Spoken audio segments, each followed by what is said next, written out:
Après avoir défini une tribu, et donc un espace probabilisable, on va définir une probabilité. La définition est la suivante, je prends donc oméga muni d'une tribu d'événements, un espace probabilisable. On appelle mesure de probabilité sur cet espace probabilisable une application P qui prend comme ensemble de départ T, la tribu des événements, donc on attribue une probabilité à chaque événement.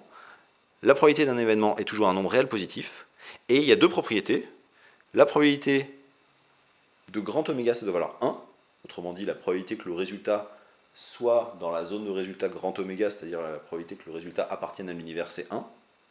Et si AN est une famille d'événements 2 à 2 disjoints, autrement dit si, ou incompatible, on dira parfois, si I différent de J, AI interagit est vide, alors la probabilité de l'union des AN vaut la somme de la série des P de AN, ce qu'on appelle la propriété de sigma additivité. Cette série,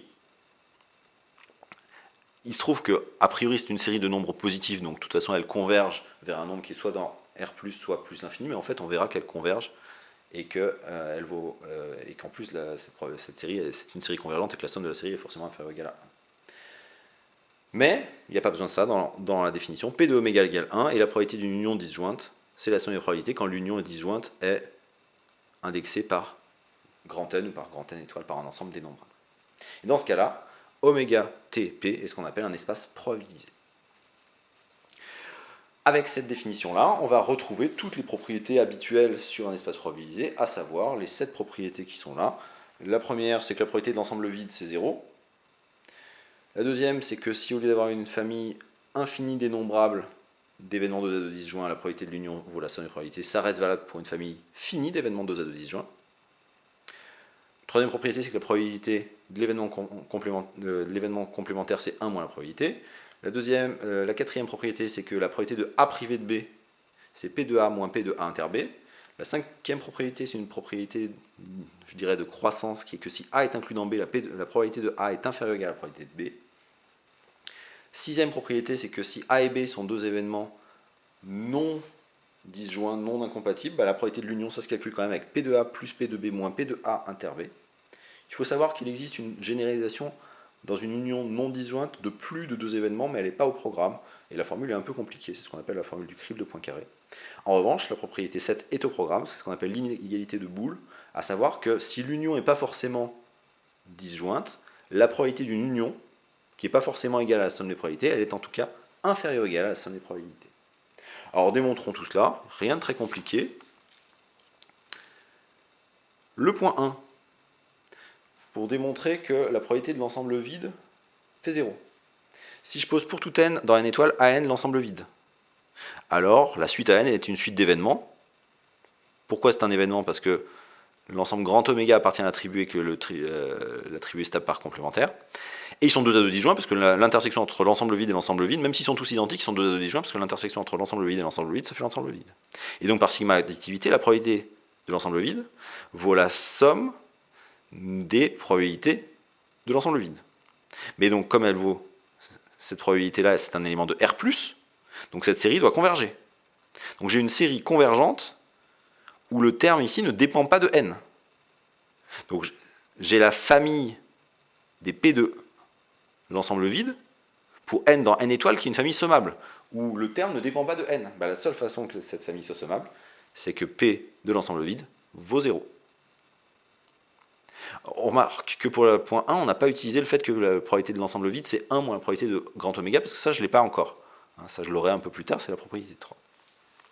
Pour l'union finie, on fait comme pour la stabilité par une union finie dans une tribu, à savoir que je prends une suite Bn qui vaut An si n est inférieur ou égal à n, et l'ensemble vide sinon. Et donc la famille Bn, si les An sont 2 à 2 incompatibles, la famille Bn est formée d'événements 2 à 2 incompatibles. C'est vrai pour les premiers termes, et puis après, les suivants sont tous vides. Donc la probabilité de l'union finie des AN, c'est la probabilité de l'union infinie des BN. Mais la probabilité de l'union infinie des BN, ça vaut par la sigma additivité la somme de n égale 1 plus l'infini des probabilités de BN. Sauf que les probabilités de BN, à partir du rang grand N plus 1, ça vaut 0, puisque P de l'ensemble vide, c'est 0. C'est ce qu'on a vu à propriété 1. Et donc il reste que les n premiers termes, et la probabilité de BN, c'est la probabilité de AN. Le point 3, j'écris que oméga c'est A union A bar, où l'union est disjointe. Donc, la probabilité de oméga qui vaut 1, vos probabilités de A union A bar, et d'après le point 2, comme A et A bar sont une famille de finie de deux événements incompatibles, ça fait P de A plus P de A bar. Donc P de A bar, c'est 1 moins P de A. Pour la probabilité de A privé de B, hein, on peut faire un petit dessin. Si j'ai A ici et B ici, vous avez A inter B qui est là, et A privé de B, c'est cette zone-là. Donc si on écrit que A, c'est A inter B union A privé de B, avec l'union qui est disjointe, par le point 2, la probabilité de A, c'est P de A inter B plus P de A privé de B, ce qui donne que P de A privé de B, c'est P de A moins P de A inter B. Pour le point 5, si A est inclus dans B, ben, si A est inclus dans B, ça fait que P de B, c'est P de A plus P de B privé de A, puisque B sera A union disjointe avec B privé de A. Comme une probabilité toujours positive, ce sera supérieur ou égal à P de A. Pour A union B, si je reprends mon dessin qui est ici, A union B, j'ai A union B privé de A. Et là, en prenant B privé de A, l'union devient disjointe. Et donc en utilisant les points 2 et 4, P de A union B, c'est P de A plus P de B privé de A, et P de B privé de A, c'est P de B moins P de A inter B. Enfin, pour l'inégalité de Boole, je procède par récurrence sur n, en disant que pour n égale 1, il n'y a rien à démontrer. La probabilité d'une union d'un événement, c'est la probabilité de l'événement lui-même, donc qui est égale à la probabilité de l'événement, et donc en particulier inférieure ou égale. Le cas numéro 2, c'est une conséquence du point 6, parce que la probabilité de A union B, c'est probabilité de A plus probabilité de B moins la probabilité de A inter B qui est positive, donc c'est inférieur ou égal à P de A plus P de B. Et pour l'hérédité, donc si on a A1 jusqu'à AN plus 1 des événements, la probabilité de l'union des AI de I égale 1 à N plus 1, je vais dire que c'est la probabilité de l'union de I égale 1 à N des AI, union le dernier. Et je vais utiliser le cas N égale 2, alors qui n'est pas vraiment une initialisation, mais j'en ai besoin dans mon hérédité, en disant que cette union-là, la probabilité de cette union-là, c'est plus petit que la probabilité de l'union des AI, plus la probabilité du dernier.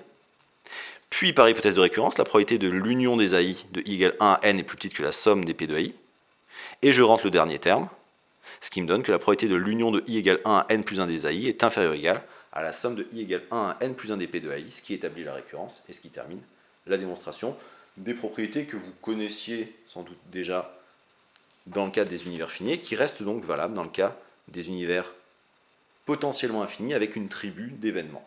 Sauf que les choses sont un peu plus compliquées, parce que la définition d'une mesure de probabilité est un petit peu plus compliquée avec cette histoire de famille d'union disjointe dénombrable.